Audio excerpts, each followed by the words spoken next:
আমি এখন যাচ্ছি একটা নিরিবিলি রাস্তা দিয়ে বাজারের দিকে, মানে আমাদের রংপুর শহর বাজারের দিকে। কিছুক্ষণের মধ্যে একটা কুকুর আমাকে ঢুকবে আমাকে দেখে। এই যে কুকুরগুলো দেখতেছেন, এই কুকুরগুলো সবসময় ভুকে, এত পরিমাণে ভুকে যা কল্পনা করতে পারবেন না। এই যে কুকুরটা, এই যে কুকুরগুলো মানে রাত্রে গেলে অবস্থা খারাপ করে দেয়। ঠিক আছে, আমি বলতে চাই তাজু ভাইয়ের মতো কথা, কিন্তু তাজু ভাইয়ের প্রতিভা তাজু ভাইয়ের কাছে, তাই তাজু ভাইয়ের মতো হয় না। তারপরেও আমি বলার চেষ্টা করতেছি। দেখেন আমাদের রাস্তাঘাটগুলো, দেখেন কত সুন্দর রাস্তাঘাট।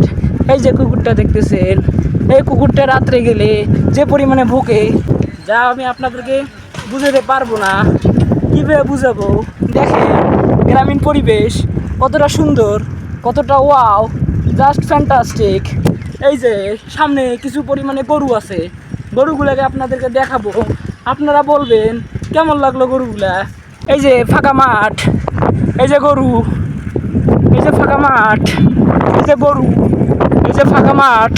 ফাঁকা মাঠের মধ্যে গরুগুলা কি সুন্দর করে ঘাস খাচ্ছে। ঘাস খাওয়া শেষ হইলে আবার ওই রোড ধরে তার বাসার দিকে চলে যাবে।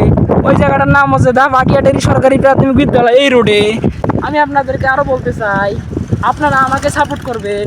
আমাকে যদি আপনারা সাপোর্ট করেন তাহলে এরকম সুন্দর সুন্দর ভিডিও আপনাদেরকে দিয়ে থাকবো। তা চলেন ভিডিওটা শেষ করি। আসসালামু আলাইকুম, আল্লাহ হাফেজ। তাজুল ভাইয়ের রিপোর্ট।